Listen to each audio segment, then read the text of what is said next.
Hello मित्र, कैसे हैं आप। मैं उम्मीद करता हूं आप अच्छे होंगे और लगातार आप मेरे वीडियो देख भी रहे होंगे और आपको वीडियो पसंद भी आ रहा होगा, ऐसा मैं उम्मीद करता हूं। देखिए मित्र, हमने अब तक जो वीडियो बनाए हैं वो वन लाइनियर के रूप में भी बताए हैं, तथ्यात्मक रूप में और कॉन्सेप्चुअल भी वीडियो आपके सामने रखे हैं। लेकिन इधर आप देख रहे हैं कि जो मेरे लगातार 2 वीडियो आपके पास गए हैं, ये बहुत ही इंटरेस्टिंग वीडियो था। इंटरेस्टिंग इसलिए वीडियो था क्योंकि ये कम ही समय में ढेर सारी चीज़ों को जोड़ दिया था। ठीक है, ढेर सारी चीज़ों को इसने जोड़ दिया था। जोड़ने का मतलब ये था कि उत्तर भारत के इतिहास के साथ साथ हम दक्षिण भारत को इतिहास को आपस में जोड़ते हुए लेकर चले थे। तो मित्र, उसी तरीके से आज भी एक वीडियो है, उसके बारे में चर्चा करना है कि आखिर में जिस समय उत्तरवर्ती मुगल वंश के शासक थे उस समय दक्षिण भारत की स्थिति क्या थी। जी हाँ, देखिए, इस वीडियो से पढ़ाने से पहले हम आपसे कुछ प्रश्न करना चाहते हैं। उस प्रश्नों पर आप विचार करिएगा। इस प्रश्न का उत्तर इसके पहले जो मैंने वीडियो बनाया है उसमें मिल जाएगा, और जो कुछ प्रश्न होंगे वो आज की वीडियो में देखने के बाद उसका उत्तर आपको मिल जाएगा। जी हाँ, देखिए, पहला प्रश्न मेरा ये कि आप ये बताइए कि दिल्ली सल्तनत काल के आने से पूर्व, दिल्ली सल्तनत काल आने से पूर्व उत्तर भारत एवं दक्षिण भारत की स्थिति क्या थी। पहला प्रश्न, ठीक है, यानी कि मोहम्मद गौरी का दिल्ली पर अधिकार करने से पूर्व की स्थिति क्या थी। दूसरा प्रश्न मेरा ये है कि अलाउद्दीन खिलजी के आक्रमण से पहले भारत में उत्तर भारत दक्षिण भारत की स्थिति क्या थी। तीसरा प्रश्न ये कि एमबीटी के समय मोहम्मद बिन तुगलक जिस समय गद्दी पर बैठा हुआ था उस समय उत्तर भारत और दक्षिण भारत की स्थिति क्या थी। सबसे मोस्ट और इम्पॉर्टेंट क्वेश्चन अगला ये कि जिस समय तैमूर लंग ने भारत पर अटैक किया उसके बाद उत्तर भारत एवं दक्षिण भारत की स्थिति क्या थी। उत्तर भारत दक्षिण भारत के इतिहास की स्थिति क्या थी। ठीक, अगला क्वेश्चन मेरा ये कि दक्षिण भारत के 2 महान साम्राज्यों में जो युद्ध हुआ तो एट लास्ट में उसमें किसकी विजय हुई, अर्थात बहमनी साम्राज्य और विजयनगर साम्राज्य आपस में कई वर्षों तक जो अंतर्द्वंद युद्ध हो रहा था उसमें अंतिम रूप से विजय किसकी हुई और कैसे हुई, आप इसको बताइएगा। अब नेक्स्ट क्वेश्चन जो अगला ये है कि आप ये बताइए कि किस प्रकार मुगल वंश के शासकों ने, वो भी मुख्य रूप से अकबर, जहांगीर और शाहजहां और औरंगजेब, किस तरीके से बहमनी साम्राज्य के जो प्रांत थे, छोटे छोटे जो 5 प्रांत थे, उनको किस तरीके से विलय किया मुगल साम्राज्य में, किस तरीके से उनको मुगल साम्राज्य में विलय किया, उसके पीछे के इतिहास के बारे में आप बताइए। इसके पीछे कॉन्सेप्ट क्या है। देखिए, ये अगर आपको तब पता चलेगा, या तो मेरा आप जो लेक्चर दिया गया है मुश्किल से 1.5 घंटे के लेक्चर में आपको पूरी समझ में आ जाएगी, या तो आप पूरा बुक नोट्स इतिहास पढ़िए। लेकिन मैं यकीन मानता हूं कि अगर आपने इतिहास इसके पहले नहीं पढ़ा है तो आपको इन सारे प्रश्न इतने आसानी से उत्तर नहीं दे सकते हैं। लेकिन हाँ, मेरे वीडियो देखने के बाद आपका इंटरेस्ट इतिहास के प्रति बढ़ जाएगा, ऐसा मैं विश्वास के साथ कह रहा हूं। ठीक है, अब अगला क्वेश्चन मेरा ये है कि ये बताइए कि औरंगजेब की मृत्यु होने के बाद, जी हाँ, औरंगजेब की मृत्यु होने के बाद उत्तर भारत के प्रांतीय राज्यों की स्थिति क्या थी, या उनमें किस प्रकार का परिवर्तन देखा गया।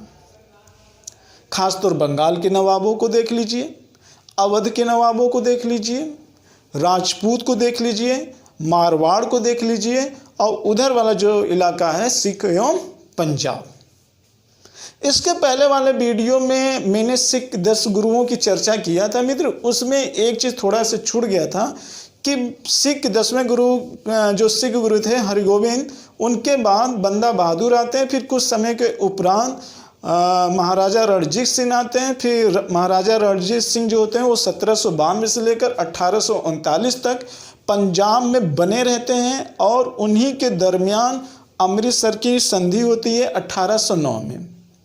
1809 में अमृतसर की संधि होती है, जिसमें अंग्रेज़ों ने काफ़ी ज़्यादा उनका भाग सतलज नदी के उस पार वाला भाग ले लिया था।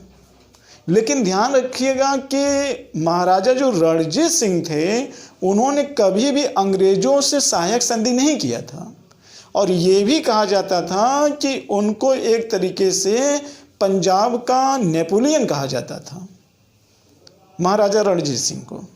क्यों? क्योंकि आप ये जान लीजिए कि जो उत्तर भारत के जो क्षेत्रीय शासक थे, जहाँ पे जाट ने अपने साम्राज्य का विस्तार किया था, राजपूतों ने अपने साम्राज्य का विस्तार किया था, मेवाड़ों ने किया था, मारवाड़ों ने किया था, आगे चलकर जो महाराजा रणजीत सिंह थे पंजाब के, उन्होंने उसका सब विलय कर लिया था। यानी कि इनकी स्थिति क्या हो गई थी? इनकी स्थिति काफ़ी ज़्यादा गौड़ हो चुकी थी इस समय, जिस समय महाराजा रणजीत सिंह आए थे। फिर उसके बाद उनके मरने के बाद जो आए खड़क सिंह आए, फिर नौनिहाल सिंह आए, और नौनिहाल सिंह के बाद लास्ट में जो पंजाब के शासक बने वो दिलीप सिंह बने थे। और लाल डलहौजी के समय क्या कर लिया गया? पूरी तरीके से पूरा अमृतसर को क्या कर लिया था? विलय कर लिया गया था। और राणा रणजीत सिंह जो थे वो लाहौर को एक तरीके से प्रशासनिक राजधानी बनाए हुए थे, और अमृतसर को उन्होंने राजनीतिक राजधानी बनाया हुआ था। काफ़ी ज़्यादा फेमस शासक थे वो, काफ़ी ज़्यादा फेमस शासक थे वो। आप समझ सकते हैं कि जितने भी उत्तरवर्ती मुगल वंश के समय जितने भी क्षेत्रीय प्रांत थे, जो मैंने इसके पहले वीडियो आपको बताया था, उस सारे क्षेत्रों में महाराजा रणजीत सिंह ने क्या कर लिया था? पूरा उसको अपने अधीनस्थ कर लिया था। उनका बलूचिस्तान वाला इलाका, राजस्थान वाला इलाका, हरियाणा वाला इलाका, पूरा पंजाब, यहाँ तक अफगानिस्तान तक का नाम है महाराजा रणजीत सिंह का विस्तार हो गया था साम्राज्य का। ठीक है। हाँ, ये समय यहाँ पर अंग्रेज नहीं पहुँचे हुए थे। अंग्रेज तो बंगाल से होते हुए, हैदराबाद से होते हुए, मैसूर से होते हुए, मराठा से होते हुए, एट लास्ट में इनका धावा किस पर था? पंजाब में था। लेकिन इतने दरमियान में महाराजा रणजीत सिंह ने क्या कर लिया था? काफ़ी ज़्यादा विस्तार कर लिया था। अंग्रेज तो बहुत बड़े कूटनीतिक थे, उन्होंने एक साथ किसी को तोड़ने का प्रयास नहीं किया था, उसने सबको बारी बारी से तोड़ा था और लास्ट में सबको कमज़ोर करता चला गया था। ठीक मित्र, तो आज जो वीडियो ये है कि उत्तरवर्ती मुगल वंश में आपने जो उत्तरवर्ती भारत के लगभग जो प्रांतीय क्षेत्र थे उसके बारे में तो आपने अध्ययन कर लिया था, लेकिन आज हमको किस पर अध्ययन करना है? आज हमको अध्ययन करना है कि उत्तरवर्ती मुगल वंश के समय दक्षिण भारत की स्थिति क्या थी। दक्षिण भारत की स्थिति क्या थी? तो उत्तरवर्ती मुगल वंश के समय दक्षिण भारत में जो हम स्थिति देखेंगे वो हम देखेंगे कि मैसूर का, मराठा का, हैदराबाद के निजाम का, ये मुख्य रूप से 3 प्रांतीय क्षेत्रों का हम अध्ययन करेंगे। अब बहुत ही ध्यान से इस वीडियो को सुनिएगा, ये भी वीडियो उतना ही ज़्यादा इंटरेस्टिंग है जितना ज़्यादा दिल्ली सल्तनत में एमबीटी के शासन के समय विजयनगर और बहमनी साम्राज्य का था। और ध्यान में रखिएगा कि आज भी जो मैं पढ़ाने वाला हूँ इसका लिंक मैं उत्तरवर्ती मुगल वंश के शासकों के भी साथ करूँगा और दिल्ली सल्तनत के साथ भी करूँगा, और इसका इंटरलिंक मैं यूरोपीय के आवागमन वाले जो यूरोपीय लोग थे उनसे भी करूँगा आज के वीडियो में।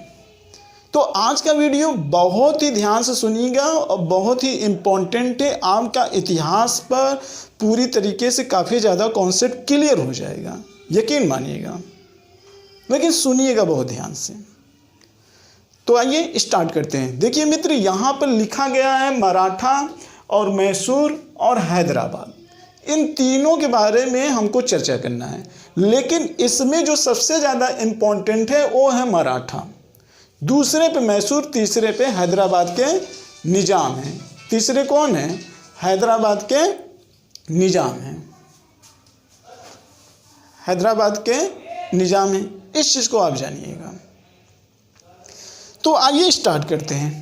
देखिए मित्र, पहले हम आपसे ये कहना चाहते हैं कि आखिर में वो कौन सा युद्ध निर्णायक था जिसमें विजयनगर का पूरी तरीके से पतन हो गया था, जिसमें विजयनगर का पूरी तरीके से पतन हो गया था। तो आपको पता होना चाहिए कि वो निर्णायक युद्ध जो था वो था तालीकोटा का युद्ध। उस राक्षस तरंगड़ी के युद्ध के नाम से भी जाना जाता है। तो तालीकोटा का युद्ध 1565 में हुआ था विजयनगर साम्राज्य और बहमनी साम्राज्य में, और ये निर्णायक युद्ध माना जाता है। इसी में एट लास्ट में विजयनगर साम्राज्य जो था वो काफ़ी ज़्यादा कमज़ोर हो गया था। कमज़ोर तो यहीं से हो गया था विजयनगर साम्राज्य। विजयनगर साम्राज्य यहीं पे कमज़ोर हो गया है। मित्र थोड़ा लाइट कट गई है, ठीक है, एडजस्ट करिएगा। तो विजयनगर साम्राज्य जो था यहीं पे काफ़ी ज़्यादा कमज़ोर हो गया था, इस चीज़ को ध्यान में रखिएगा। हाँ, लेकिन विजयनगर साम्राज्य अपना अस्तित्व जो बनाए हुए था वो लगभग 1649 तक बनाए हुआ था। कब तक बनाया हुआ था? 1649 में बनाया हुआ था। आर्वेडु वंश विजयनगर साम्राज्य का चौथा वंश था। पहला वंश संगम वंश था, मैंने चर्चा किया था। पहला वंश कौन था? संगम वंश था। दूसरा सुलू था, तीसरा तुलु वंश था, और चौथा वंश जो था वो आर्वेडु वंश था, जिसकी स्थापना वेंकट धृति ने किया था, और ये मैसूर का इलाका था। हाँ, ऐसे स्थिति में जो विजयनगर का साम्राज्य सुदूर दक्षिण तक फैला हुआ था, अब वो पूरी तरीके से सिमट के कहाँ तक रह गया था? ये पूरी तरीके से सिमट कर अब आपका कर्नाटक के ही क्षेत्र में आ गया था। अब 1649 से अब हम आते हैं हैदर अली तक। कहाँ तक आते हैं? हैदर अली तक। हैदर अली भी अपने साम्राज्य का विस्तार कहाँ से प्रारंभ किए थे? मैसूर से प्रारंभ किए थे। मैसूर कहाँ था? कर्नाटक था। और विजयनगर में जो अपनी राजधानी बनाई थी वो क्या थी? हम्पी थी, वो भी तो कर्नाटक में पड़ रही थी। तो वहीं से आगे चलकर देखेंगे कि 1649 के बाद लगभग 1753 में आते आते हैदर अली प्रभावशाली के रूप में उभरते हैं। लगभग 100 वर्षों का अंतराल बीतता है, 100 वर्षों का। तो लेकिन ये जो 100 वर्ष का अंतराल रहता है मित्र, 1649, आर्वेडी वंश तो बहुत कमज़ोर हो चुका था। हम तो मान लेते हैं कि 1565 में ही स्थिति पूरी तरीके से खराब हो चुकी थी विजयनगर की, और ख़ासतौर और अंदर चले जाएं तो कृष्णदेवराय के मरने के बाद ही खराब हो चुकी थी। ठीक है, ये उसके पीछे का इतिहास है। जितना भी बता रहा हूं एक एक बातों को ध्यान से सुनिएगा। कृष्णदेवराय मरने के बाद ही विजयनगर साम्राज्य पूरी तरीके से टूट चुका था, लेकिन अवशेष के रूप में बने हुए थे 1565 तक। वहां जाते जाते और टूट गया। फिर 100 वर्ष यानी कि हैदर अली के आने तक 1649 से 1753 में आते आते वहाँ पर कुछ शासक ने अपना अस्तित्व बनाया था क्षेत्रीय स्तर पर। आर्वेडी वंश के पतन होने के बाद यहाँ पे देखिए लिखा हुआ है 1704 में चिक्का देवराज, यानी कि हैदर अली के पृष्ठभूमि के बारे में थोड़ी सी चर्चा कर रहे हैं। आर्वेडी वंश, वेंकट धृति ने 1612 में आर्वेडी वंश की स्थापना किया था, चौथा वंश था। तो अब वाडियार वंश जो था तो उसी को वाडियार वंश या आर्वेडी वंश के भी नाम से जानते हैं। तो 1704 में इसी जगह चिक्का देवराज आते हैं, और इन्होंने औरंगजेब के इस समय क्या की थी? अधीनता स्वीकार की थी। चिक्का राज, यानी कि आप सोच सकते हैं कि 1704 में औरंगजेब पहुंच चुका था कहां पर? हम्पी पर। इसका मतलब कि बहमनी साम्राज्य के सारे राज्यों को उसने मिला लिया। बहमनी साम्राज्य के राज्यों को मिलाकर तभी तो वहां पे पहुंचा। 1704 में बहमनी साम्राज्य को मिलाया, मराठा को खत्म किया, तब जाकर 1704 में वहां पहुंचा होगा। ध्यान में रखिएगा।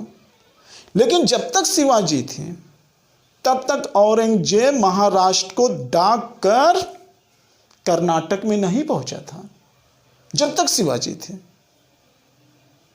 और शिवाजी की मृत्यु कब हुई थी, ध्यान से सुनिएगा, पूरा ध्यान से सुनिएगा। शिवाजी की मृत्यु कब हुई थी, 1680 में हो गई थी। 1680 में मरने के बाद उसने बहमनी साम्राज्य के गोलकुंडा और बीजापुर को भी मिला लिया। और वहां के मिलाने के बाद शिवाजी मरने के बाद संभाजी 9 वर्ष तक शासन करते हैं, उनको भी मार दिया।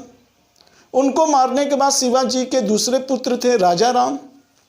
राजा राम को भी उसने क्या किया, 1700 में मार दिया। फिर ताराबाई नेतृत्व संभाले, लेकिन ताराबाई उतनी ज़्यादा स्ट्रांग तो थी नहीं, इसलिए पूरा मराठा साम्राज्य क्या हो गया, कमज़ोर हो गया। और उसको आगे बढ़ने का मौका मिला। मौका तो जरूर मिला, लेकिन उसका जीवन काल बहुत कम था। और 1707 में औरंगजेब क्या हो जाता है, मर जाता है। अब जरा ये भी सोचिए, जो बंदा, जो भारत का शासक 1704 तक पूरे दक्षिण भारत से लेकर उत्तर भारत को केंद्रीकृत किया था, उसके मरने के मुश्किल से 5-6 साल बाद न केवल पूरा दक्षिण भारत अपने आप में स्वतंत्र हो गया, बल्कि उत्तर भारत के भी लोग काफी ज्यादा स्वतंत्र हो गए। उत्तर भारत में देख लिए, बंगाल, अवध, राजपूत, मारवाड़ और जाट और सिख सब स्वतंत्र हो गए। ये बड़ी सोचने वाली विषय है कि आखिर ये ऐसा कैसे संभव हो गया। हो गया भाई, उसके अंदर काफी ज्यादा असहिष्णुता थी, कट्टरवादिता था, आपस में एकजुटता की भावना नहीं हो पाई। तो अब औरंगजेब तो मर ही गया 1707 में।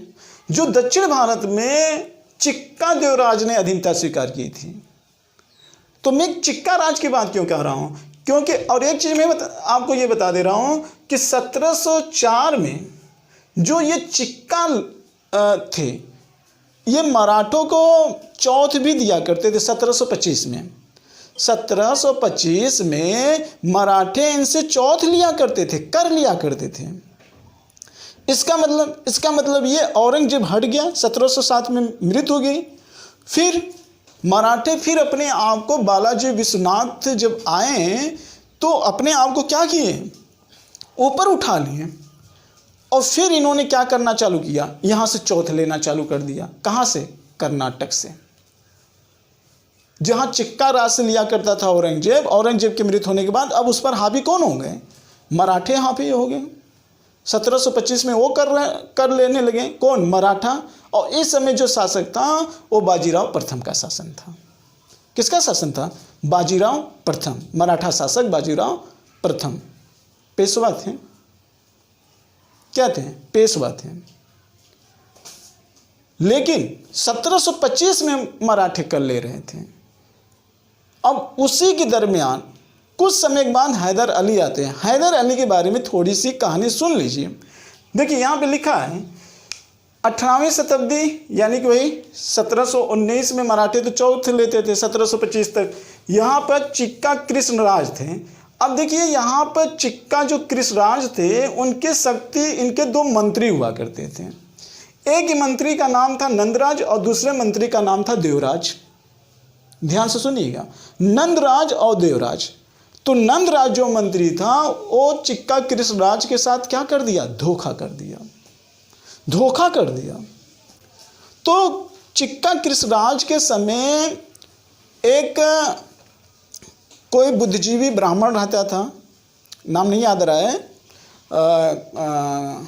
उसका नाम खोंडवे सिंह करके रहता है, इस तरीके से, ठीक है। तो उसने अपने राजमाता से क्या किया, उनको विश्वास दिलाया कि हम इस नंदराज को छोड़ेंगे नहीं, छोड़ेंगे नहीं। और इसी नंदराज के अधीन हैदर अली के पिता फतेह सिंह जो थे वो क्या थे, एक अधिकारी थे। लेकिन फतेह सिंह की मृत्यु भी हो जाती है। आगे चलकर फतेह सिंह की क्या हो जाती है, मृत्यु हो जाती है। तो जो फतेह सिंह की मृत्यु हो जाती है तो बाद में हैदर अली नंदराज ठीक, यहाँ एक मामूली से सैनिक के रूप में काम करता है, अधिकारी के रूप में क्यों नहीं? क्योंकि वो अनपढ़ था। वो क्या था? वो अनपढ़ था। ठीक है, वो अनपढ़ था, इस चीज़ को आप ध्यान में रखिएगा। तो वो मामूली से सैनिक था, लेकिन अपने कौशल से, योग्यता से नंदराज का धीरे धीरे क्या जीत लिया? विश्वास जीत लिया। लेकिन इसके पीछे षड्यंत्र किसका था? खांडे राव का था। किसका था? खांडे राव, जो नंदराज के राजमाता के काफ़ी ज़्यादा क्या थे? वफादार थे। नंदराज के नहीं, सॉरी, कृष्ण चिक्का राज के। नंदराज ने तो उनके साथ धोखा किया था। कृष्ण चिक्का राज के, समझिए, वही कडप्पा वाली बाहुबली वाली हाल है, कडप्पा वाली। बस ये है कि यहाँ पर हैदर अली सगा नहीं रहता है। तो उसने क्या किया? हैदर अली ने नंदराज का विश्वास जीता, और विश्वास जीतने के बाद एट लास्ट में नंदराज को क्या कर देता है? परास्त कर देता है, और उसको मारकर खुद मैसूर का क्या बन जाता है? शासक बन जाता है। अब यहीं से कहानी होती है स्टार्ट मैसूर की, हैदर अली। और हैदर अली ने अपने कला और कौशलता के बल पर कर्नाटक के साम्राज्य का विस्तार बहुत ज़्यादा करना चालू कर दिया। और ऐसे स्थिति में मराठा साम्राज्य तो चल रहा था, लेकिन जो मराठा लोग थे वो मैसूर से उनका मैत्रीय संबंध हो गया था हैदर अली के समय। उस समय वो हैदर अली का जब शासन आता है तो कर नहीं देते हैं। हाँ, ये जरूर था कि अब मराठों का जो ध्यान था वो कहीं न कहीं मुगलों की तरफ बढ़ रहा था, उत्तर भारत की तरफ। किसका? मराठों का बढ़ रहा था। और ऐसे समय में बहमनी साम्राज्य का कोई अस्तित्व नहीं रह गया था। गोलकुंडा, बीजापुर, बराद, अहमदनगर सब गायब, क्योंकि औरंगजेब ने सबको विलय कर लिया था ना भाई। औरंगजेब के मृत्यु होने के बाद तो राजपूत वगैरह आ गए, मारवाड़ आ गए, ये सब आ गए। अब यहां पर किसका हस्तक्षेप होने लगा? मराठों का होने लगा था। किसका होने लगा था? मराठों को होने लगा था। इसलिए ये हैदर अली की तरफ नहीं बढ़े, और हैदर अली ने इनके साथ मित्रता का संबंध स्थापित किया हुआ था। तो होता क्या है मित्र, जरा थोड़ी सी कहानी सुन लीजिए। हैदर अली दो युद्ध लड़ता है। एक 1767 से 69 में, जो मद्रास की संधि हो जाती है। फिर एक युद्ध वो 1780 से 1784 का युद्ध होता है। फिर टीपू सुल्तान 2 युद्ध लड़ता है, 1790 से 92 में, और फिर 1799 लड़ता है। 1790 से 92 में कौन लड़ता है? टीपू सुल्तान, और 99 में लड़ता है, आखिरी युद्ध रहता है। हैदर अली दोनों युद्ध लड़ा था, लेकिन दोनों युद्ध में वो पराजित नहीं हुआ था। हाँ, लेकिन ये है कि इतने समय में उसने मैसूर को काफ़ी ज़्यादा मिलाया हुआ था। लेकिन जरा सोचिए मित्र, अंग्रेज कब हावी हुए? 1790 में जाकर हावी हुए। लेकिन अब इसके दरमियान मराठा भी तो काफ़ी ज़्यादा कमज़ोर हो गया था, और हैदराबाद का जो निज़ाम था, भारत में कहा जाता है कि सबसे पहले सहायक संधि करने वाला यही था, हैदराबाद का निज़ाम, और वो भी हैदराबाद की संधि किया था। तो जो त्रिकोणीय श्रृंखला थी वो कहीं ना कहीं टूट गई। त्रिकोणीय जो श्रृंखला थी ये कहीं ना कहीं क्या होगी? टूट गई। समय को हमेशा ध्यान में रखिएगा आप, समय को हमेशा आप ध्यान में रखिएगा कि किस समय में कौन कौन सी घटना कैसे कैसे घटती रहती है। अंग्रेजों के समय मराठों की स्थिति क्या थी? अंग्रेज के समय मैसूर की स्थिति क्या थी? अंग्रेज जब बढ़ रहे तो उस समय फ्रांसीसियों की स्थिति क्या थी? डचों की स्थिति क्या थी? सब तुलनात्मक रूप से आपको अध्ययन करना पड़ेगा, तभी आप इतिहास के प्रति इंटरेस्ट जगा पाओगे और एक मेंस की भी समझ आप अपने अंदर लेकर आओगे। तो जो मैं आपको आज पढ़ा रहा हूँ वो इतिहास के प्रति रुचि ही जगाने का प्रयास कर रहा हूँ। तो हैदर अली जब तक स्ट्रांग थे तब तक मराठा भी अपने आप में स्ट्रांग थे, लेकिन जैसे ही इधर मराठा कमज़ोर हो रहे हैं तो उधर हैदर अली भी कमज़ोर हो रहे हैं और अंग्रेज अपनी शक्ति को डे बाय डे मजबूत करते ही जा रहे थे। 1757 में प्लासी का युद्ध उधर हरा ही दिया था। 1764 में बक्सर का युद्ध उधर हरा ही दिया था। कर्नाटक के 3 युद्ध थे जिसमें फ्रांसीसियों को धूल उन्होंने चटाई दिया था। डचों को वेगरा के युद्ध में 1759 में हरा दिया था। इस तरीके से हराते हराते अब उनकी निगाह किधर गई? मैसूर की तरफ। उन्होंने सोचा पहले मैसूर को तोड़ दें, फिर उसके बाद मराठा की तरफ बढ़े और वो बढ़ते ही रहे। मराठों को ही मिलाकर मैसूर को तोड़ा था उन्होंने। तो इतनी बात तो समझ में आ गई। आपने क्या समझा? आपने ये समझा कि बहमनी साम्राज्य और विजयनगर साम्राज्य की सिचुएशन को देखते हुए मैसूर साम्राज्य का उदय कैसे हुआ, और फिर जहाँ बहमनी साम्राज्य थे उस समय, उसी समय मराठों का भी उदय हो रहा था। कुछ समय के बाद अगर आप देखेंगे, ठीक, तो ये मैसूर को तो बात को आप समझ में आ गया। अब आते हैं मराठा के संदर्भ में समझ लेते हैं, जो दक्षिण भारत की क्या है इस समय, उत्तरवर्ती मुगल वंश के समय दक्षिण भारत के इतिहास की ये जान है। ध्यान में रखिएगा जी, जैसे दिल्ली सल्तनत में तैमूर लंग के समय, किसके समय? तैमूर लंग के आक्रमण के बाद दिल्ली सल्तनत के शासकों की उतनी स्थिति मजबूत नहीं थी जितनी स्थिति मजबूत थी दक्षिण भारत के बहमनी साम्राज्य और विजयनगर साम्राज्य की। ठीक उसी तरीके से उत्तरवर्ती में मुगल वंश के शासकों की उतनी अच्छी स्थिति मजबूत नहीं थी जितनी अच्छी स्थिति मजबूत मराठा की थी दक्षिण में। लेकिन लोग पढ़ते हैं तो ज़्यादातर उत्तरवर्ती शासकों के बारे में, उनके शासकों के क्रम के बारे में, लेकिन इसके दरमियान, इन तिथियों के दरमियान इस समय दक्षिण भारत का इतिहास उत्तर भारत के इतिहास से कहीं ज़्यादा इंपॉर्टेंट हो जाता है, कहीं ज़्यादा इंपॉर्टेंट हो जाता है। तो आइए अब हम मराठा के बारे में अध्ययन कर लेते हैं। देखिए मित्र, मराठा के संदर्भ में कहा जाता था कि जो साहू जी भोसले थे, यानी शिवाजी कहाँ के वंश थे? तो ये भोसले जो थे, जो महाराष्ट्र में थे और जो ये पुणे में थे। कहाँ के रहने वाले थे? पुणे थे। लेकिन एट लास्ट में भोसले कहाँ चले जाते हैं? नागपुर में चले जाते हैं। कैसे जाते हैं वो बताता हूँ मैं। तो ये जो भोसले थे, इनके बारे में ये बताया जाता है कि ये भोसले जो थे ये मेवाड़ के वंशज थे।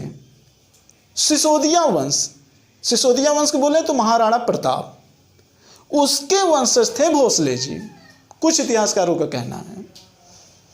ठीक उसी तरीके से जिस तरीके से हसन गंगू के बारे में कहा जाता था, जो दिल्ली सल्तनत के मुसलमान एक तरफ और जो दक्षिण भारत में बहमनी थे, इनका जो इस्लाम एक तरीके से था, इनका एक गुट था, वो अलग था। कुछ लोगों का कहना था जो हसन गंगू था वो पहलुओं से होकर आया था, वो पहलुओं से बिलोंग करता था। तो वहाँ भी इतिहास पे सस्पेंस है। इसी तरीके से भोसले जी का इतिहास यहाँ पे सस्पेंस में दिखाई देता है कि ये सिसोदिया वंश के थे और कहाँ के? महाराणा प्रताप के थे भोसले जी। और जो जीजाबाई थी, वो याद होगा अलाउद्दीन खिलजी के समय यादव वंश चल रहा था, जहाँ पे काकती वंश वगैरह चल रहा था। जीजाबाई वहाँ के रहने वाले थी और उनसे विवाह हुआ था, तो उन्हीं से शिवाजी उत्पन्न हुए थे। एक दक्षिण भारत, एक उत्तर भारत, दोनों के भौगोलिक वातावरण से शिवाजी का उत्पन्न यहाँ पे हुआ था। तो शिवाजी जब आए, इनका जन्म 1627 में हुआ था। कब हुआ था? 1627 में हुआ था। और 1627 का जो टाइम पीरियड था, वो टाइम पीरियड जरा आप समझिए। 1627 में जिस समय शिवाजी जन्म लिए थे, उस समय क्या स्थिति थी? उस समय मैसूर का नाम का कोई अस्तित्व नहीं था। हाँ, ये था कि उस समय विजयनगर साम्राज्य के जो अवशेष के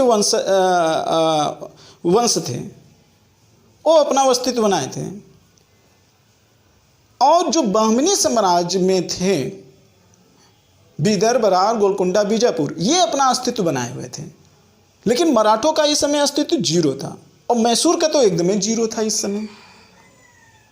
तो जैसे ही शिवाजी का जन्म हुआ, शिवाजी का जब जन्म हुआ तो उसी समय लगभग कौन आता है? शाहजहां मुगल वंश का शासक बनता है जब शिवाजी का जन्म होता है। और जब शिवाजी अपने युवा अवस्था में होते हैं तो उस समय कौन आ जाता है? औरंगजेब मुगल वंश का शासक बन जाता है। हाँ, यह भी जान लीजिए, इनके युवा होने मतलब कि युवा रहने पर भी 1643, 44, 45 में भी औरंगजेब जब शासक नहीं बना हुआ था तो औरंगजेब अपने पिता के टाइम पीरियड में ये दक्कन का गवर्नर था। कहाँ का गवर्नर था? दक्कन का गवर्नर था। और यहीं पर बीजापुर के कहा जाता है कि बीजापुर के जो आदिल शाह थे उसने अफजल खां को भेजा था मरवाने के लिए, असफल हुआ। औरंगजेब ने शाइस्ता खां को भेजा था, असफल हुआ। औरंगजेब जयसिंह को भेजा था, सबको बड़े बड़े योद्धा को उसने अपना लिया था, बड़े बड़े योद्धा को उसने अपना लिया था शिवाजी को मारने के लिए, लेकिन वो अपने नीतियों में असफल होता गया। ये समझ लीजिए कि आप मान लीजिए कि अगर शिवाजी ना होते तो शायद औरंगजेब पूरे दक्षिण भारत, उत्तर भारत को एक कर लिया होता और कुछ इतिहास अलग देखने को मिला होता। और दूसरी तरफ वही कहा जाता है कि औरंगजेब शासन गद्दी पर न बैठता तो दारा सिंह को बैठता, तब भी नजरिया कुछ अलग होता। घटनाएं इतिहास को मोड़ देती हैं, मोड़ देती हैं। शिवाजी का आना, दारा सिकोह का गद्दी पर न बैठना, दोनों भारतीय इतिहास का एक बहुत टर्निंग मोड़ है, बहुत टर्निंग मोड़ है। शिवाजी के चक्कर में औरंगजेब हमेशा परेशान रहता था, पहाड़ों की चूहिया कहता था शिवाजी को। तो देखिए शिवाजी के अगर हम बात कर लें मित्र, शिवाजी के अगर हम बात कर लें, शिवाजी के संदर्भ में अगर हम बात कर लें तो आपको मैं ये बता देना चाहता हूं कि शिवाजी अपने जीवन काल में औरंगजेब को कभी भी महाराष्ट्र को डाकने नहीं दिया कि वो दक्षिण भारत तक पहुंच जाए, कभी भी नहीं। हाँ, जैसे ही शिवाजी की मृत्यु होती है 1680 में, कब मृत्यु होती है? 1680 में। तो उस समय मराठों की स्थिति बहुत कमजोर हो जाती है और औरंगजेब उस समय तब महाराष्ट्र से होते हुए कर्नाटक में जाता है मरने के बाद। और वहाँ जाकर वो उस समय कृष्ण का राज हुआ करता था, अभी जो मैंने बताया इसके पहले, उससे कर लिया था शिवाजी के मरने के बाद, लेकिन उससे पहले नहीं। तो होता क्या है कि शिवाजी जब मरते हैं तो गद्दी पे बैठते हैं कौन? संभाजी बैठते हैं। शिवाजी का दो लड़के थे, संभाजी और राजा राम। तो संभाजी बैठते हैं, तो संभाजी की मृत्यु 1689 में हो जाती है, तो राजा राम बैठते हैं दूसरा पुत्र। और दूसरा पुत्र जो राजा राम बैठते हैं संभाजी की पत्नी और उनके बेटे को औरंगजेब उठा के लेके जाता है, कैद करवा देता है। और उनके जो संभाजी का जो पुत्र था उनका नाम क्या था? साहू जी। ध्यान से सुनते रहिएगा, साहू जी नाम था। तो साहू जी चले गए कहाँ? जेल में। संभाजी की पत्नी भी चली गई। बचे कौन? राजा राम और उनकी पत्नी ताराबाई। राजा राम की मृत्यु 1700 ईस्वी में हो जाती है। तो मोर्चा कौन लेती हैं? मोर्चा लेने वाली ताराबाई आती हैं। तो 1707 तक औरंगजेब तो जीवित रहता है, लेकिन 1707 में औरंगजेब की मृत्यु हो जाती है और बहुत वृद्ध भी हो जाता है ताराबाई के समय। और ताराबाई ने ये कहा जाए कि मराठा में सबसे योग्य और कुशल महिला कोई था तो ताराबाई था, ताराबाई थी। उन्होंने मराठों को फिर पुनर्जीवित किया और मराठे के साम्राज्य को उन्होंने कहीं ना कहीं विस्तार किया।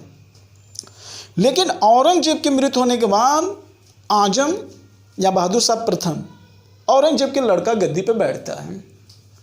तो वो सोचता है कि हम साहू को जेल से छोड़ दें तो ताराबाई और साहू आपस में लड़ने लगेंगे, तो हम अपने नीतियों में सफल हो जाएं। बहादुर शाह प्रथम की बात कर रहा हूं मैं। इस समय अंग्रेजों का हस्तक्षेप नहीं हो पाया था, यहां पे ध्यान रखिएगा। तो ये इस तरीके से सोच रहे थे और इन्होंने रिहा कर दिया किसको? साहू जी को। और जब साहू जी रिहा हो गए तो उसी समय साहू जी के नेतृत्व करने वाला आता है एक महान प्रतापी शासक जिसका नाम रहता है बालाजी विश्वनाथ। जी हाँ, बालाजी विश्वनाथ जो होते हैं, इनके समय मराठे को फिर क्या किया गया? मराठे को तेजी से विस्तार किया गया और साहू जी और ताराबाई का युद्ध होता रहा। और बालाजी विश्वनाथ किसके तरफ थे? साहू जी की तरफ थे। ताराबाई को मजबूर होकर उनको पूरे को छोड़कर वो कहाँ गए? वहाँ पे गए कोल्हापुर। और इन्होंने कहाँ अपना गढ़ बना लिया? सतारा में बना लिया। पुणे में भी इनका अधिकार था। तो कोल्हापुर दक्षिण में, महाराष्ट्र के दक्षिण में, और ये उत्तर में थे। अब शुरू होती है कहानी यहां से। घटना है 1713 में। तो 1713 से बालाजी जो थे, छत्रपति तो साहू जी थे, लेकिन यहां से पेशवा का प्रचलन हो जाता है। अब पेशवा, प्रथम पेशवा जो बनता है वो कौन बनता है? बालाजी विश्वनाथ। तो ध्यान से देखिए, पूरा डेट लिखा हुआ है, ये आपको पूरा डेट याद होना चाहिए। पूरा डेट आपको याद होना चाहिए। क्यों डेट याद होना चाहिए? क्योंकि मैं आपके कहा हूं कि जितना उत्तरवर्ती मुगल वंश के शासक इंपॉर्टेंट नहीं थे, उतना ज्यादा इंपॉर्टेंट इधर मराठा थे। जितना ज्यादा डेट आप इंपॉर्टेंट याद करते हो उत्तरवर्ती मुगल वंश के शासकों का डेट, उनके शासनकाल का, उतना ही इंपॉर्टेंट इनका भी शासनकाल है। तो बालाजी विश्वनाथ 1713 से 1720 बैठते हैं। फिर बाजीराव प्रथम आते हैं। बाजीराव प्रथम 1740 तक रहते हैं। फिर बालाजी बाजीराव आते हैं, 1761 रहते हैं। फिर माधवराव आते हैं, 72 तक रहते हैं। फिर नारायण राव आते हैं जो 73 तक रहते हैं। फिर रघुनाथ राव आता है जो नारायण राव की हत्या कर देता है। ध्यान से सुनिएगा, यही रघुनाथ राव इनकी हत्या कर देता है, नारायण राव की। तब जो आते हैं माधव नारायण राव आता है। माधव नारायण राव आता है जो 1772 से 74 से लेकर 95 तक शासन पर रहता है, माधव नारायण राव। इसके समय भी स्थिति सही रहती है, लेकिन यहाँ गद्दारी कौन करता है? रघुनाथ राव गद्दारी करता है। रघुनाथ राव गद्दारी करता है। और माधव नारायण राव जब इसको मानने के लिए रपटाता है तो अंग्रेजों से मदद मांगने के लिए कहाँ चला जाता है? बेसिन में। अब यहीं से क्या होता है? हिस्ट्री गड़बड़ाती है। देखिए, यहीं से 74 और 95 से हिस्ट्री गड़बड़ाती है। एक तरफ 1774 से 95 की स्थिति इधर गड़बड़ा रही है, उधर दूसरी तरफ मैसूर युद्ध लड़ रहे हैं और अंग्रेज हावी हो रहे हैं। क्यों? क्योंकि रघुनाथ राव अंग्रेजों से इधर मिलने जा रहा है। तो मराठे कहीं ना कहीं टूट रहे हैं और इनमें एकता तो नहीं बन पा रही है। तो वो एक तीर से दो निशाने कर रहे हैं, इधर मराठों के भी तोड़ रहे हैं, उधर अंग्रेजों को भी तोड़ रहे हैं, मैसूर को भी तोड़ रहे हैं। अगर एकजुट होते तो अंग्रेज क्या हावी हो पाते? नहीं हो पाते। तो परिणाम क्या हुआ? परिणाम क्या हुआ? बाद में आगे चलकर बाजीराव द्वितीय अंतिम पेशवा बनता है। अंतिम पेशवा बनता है और बाजीराव द्वितीय किसका लड़का था? रघुनाथ राव का लड़का था, रघुनाथ राव का। और 1818 तक जाते जाते इसकी भी मृत्यु हो जाती है। एक तरीके से मराठा साम्राज्य क्या हो जाता है? ध्वस्त हो जाता है, ध्वस्त हो जाता है। शिवाजी ने इसको लगभग 1643 से उठाना प्रारंभ किया और 1818 आते आते मराठा साम्राज्य क्या हो जाता है? ध्वस्त हो जाता है। लेकिन हाँ, ध्यान में रखिएगा, अभी कहानी खत्म नहीं हुई, अभी ध्यान से बस सुनते जाइएगा।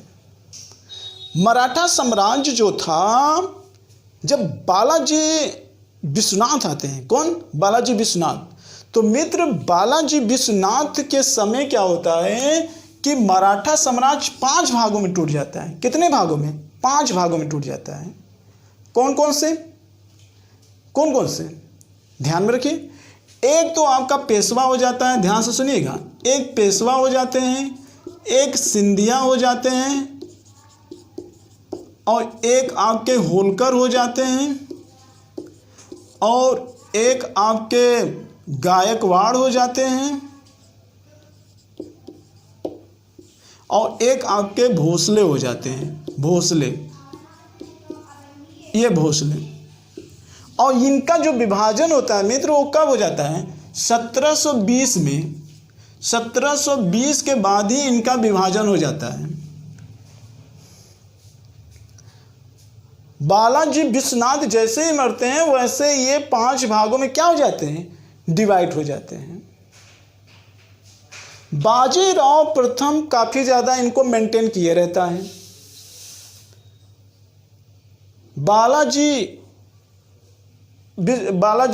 बाजीराव ने भी काफी ज्यादा मेंटेन किए थे।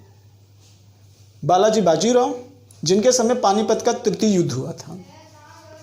अब जरा सोचिए मित्र, ये जो पेशवा थे, पेशवा कहाँ थे? ये पुणे में थे। ध्यान से सुनिएगा। सिंधिया कहाँ के रहने वाले थे? ग्वालियर के रहने वाले थे। होलकर कहाँ के रहने वाले थे? इंदौर के रहने वाले थे। गायकवाड़ कहाँ के रहने वाले थे? गुजरात के बड़ोदरा।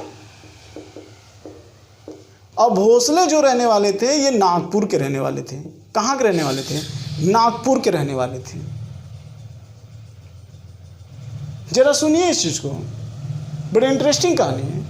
ये जो आपका ग्वालियर और इंदौर है ये कहाँ पड़ता है? एमपी में पड़ता है। पुणे कहाँ पड़ेगा? महाराष्ट्र में पड़ेगा। बड़ोदरा कहाँ पड़ेगा? गुजरात में पड़ेगा। ठीक है। तो और नागपुर कहाँ पड़ेगा? महाराष्ट्र में पड़ेगा। अब ये जो थे ये आपस में आगे चलकर लड़ना प्रारंभ कर देते हैं।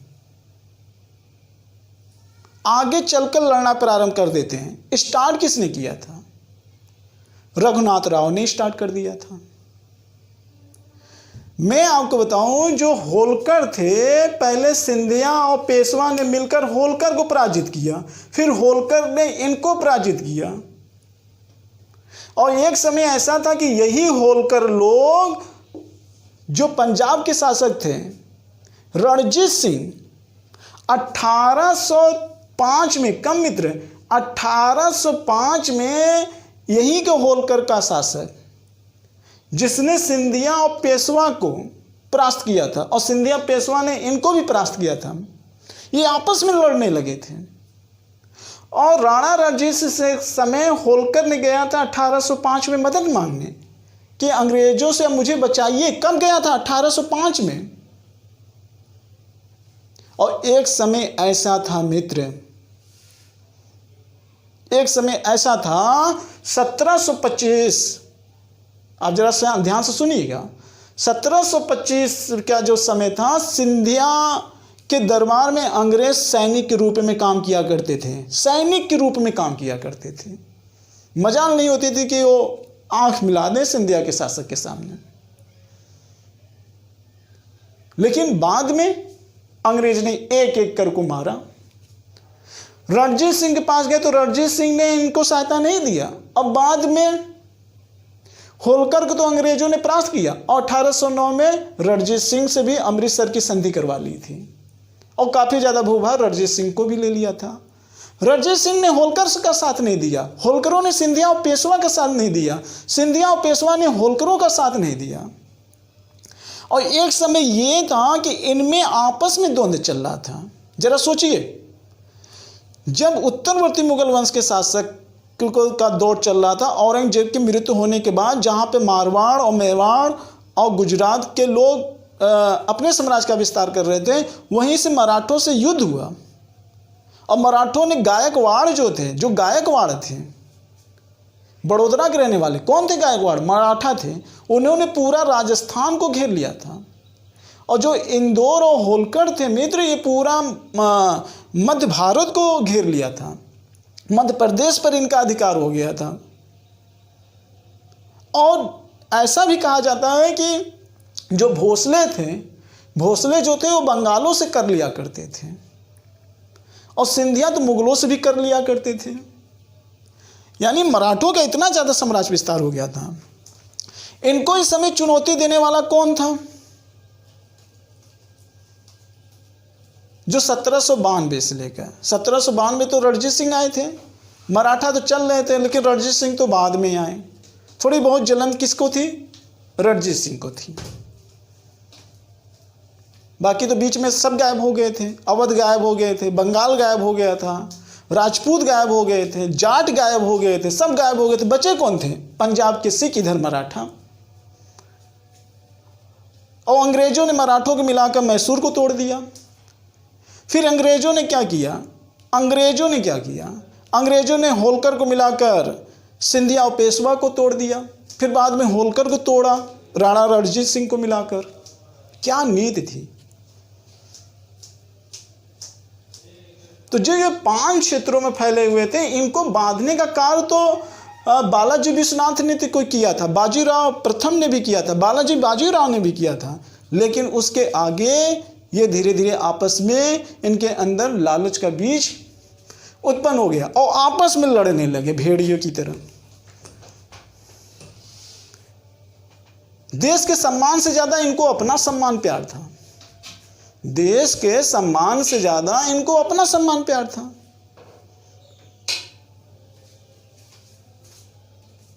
जरा सोचिए, उस समय का दौर समझिए कि जिस समय पानीपत का तृतीय युद्ध हो रहा था।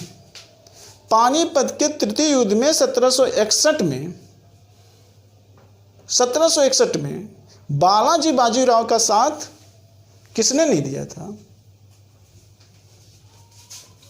तो आप देखेंगे वहां का जो साथ, वहां के जो साथ नहीं दिए थे, राजपूतों ने भी साथ नहीं दिया था, ना अवध के नवाबों ने साथ दिया था। ऊपर से शाह शुजा ने उनको मार्ग प्रशस्त किया था।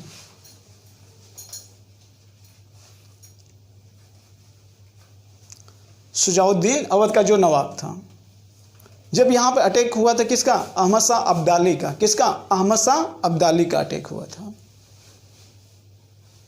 ये कैसे विडंबना थी। फिर उसके बाद देखिए यहां पर नादिर शाह का अब्दाली का भी अटैक हुआ था। तो जब नादिर शाह का अब्दाली का अटैक हुआ था तो यहां पर इन लोगों ने भरपूर साथ नहीं दिया।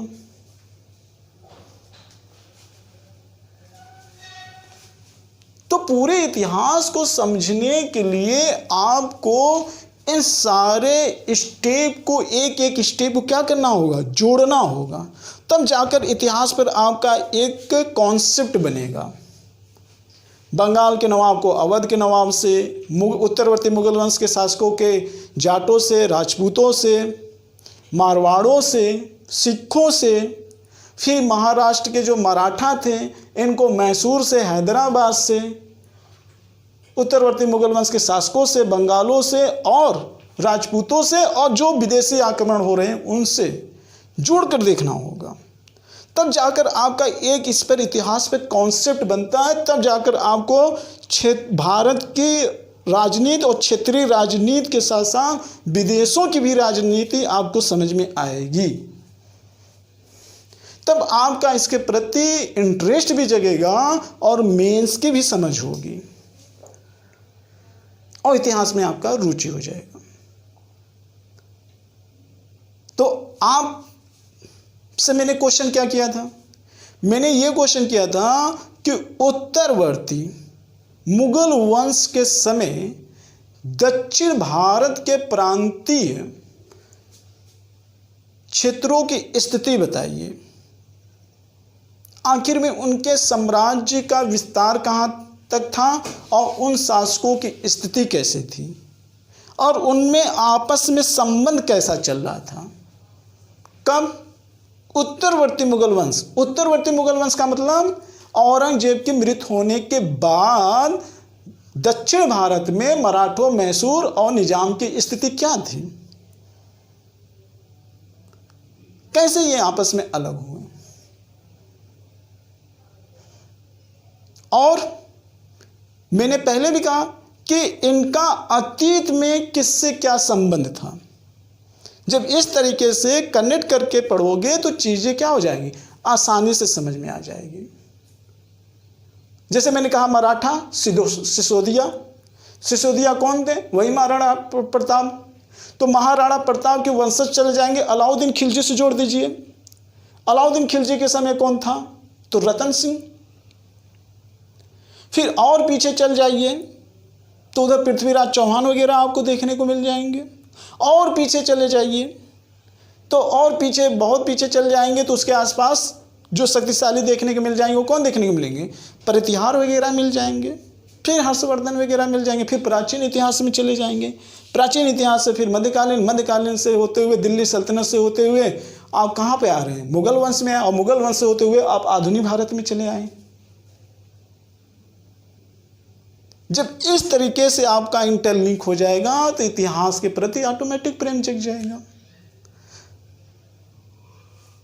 तो ये आपका इसके प्रति क्या था, कॉन्सेप्ट था। कॉन्सेप्ट मैंने इसलिए बताया कि जब हम आधुनिक भारत के वन लाइनियर प्रश्न की लिस्ट लेकर आएंगे तो आपको उसमें याद करने में किसी भी प्रकार की हेजिटेशन नहीं होना चाहिए। क्यों नहीं होना चाहिए, क्योंकि वन लाइनियर एक एक चीज तथ्य आपस में जुड़कर ही कॉन्सेप्ट तैयार करते हैं। जो मैं इतना आपको कॉन्सेप्ट दिया इतने कम समयों में, ऐसे नहीं दिया। कहीं ना कहीं वन लाइनियर की ढेर सारी समझ होगी जिसको मैंने शॉर्ट में आपको कॉन्सेप्ट दिया। अब आप कई पेज पढ़ते हैं, कई पेज पढ़ने के बाद तब जाकर आपको इतनी समझ में आती। किसी बुक के 4-5 पेज में जितनी बातें मैंने बोल दिया किसी बुक में नहीं लिखा होगा। किसी बुक में दिखा दीजिए मुझे, जिस तरीके से मैं बोल रहा हूं इस तरीके से लिंक करके जोड़ के बताया गया है, किसी भी बुक में दिखा दीजिए, नहीं होगा और होगा भी नहीं। क्यों नहीं होगा, ये रहस्य का विषय है। तो ठीक है मित्र, इसी के साथ मैं अपने वीडियो का समापन कर रहा हूं। नेक्स्ट टाइम एक नए वीडियो के साथ हम फिर मिलेंगे वन लाइनियर के रूप में, और वो भी मुख्य रूप से आधुनिक भारत की तरफ। ठीक है, तो इसी के साथ जय भारत, जय हिंद।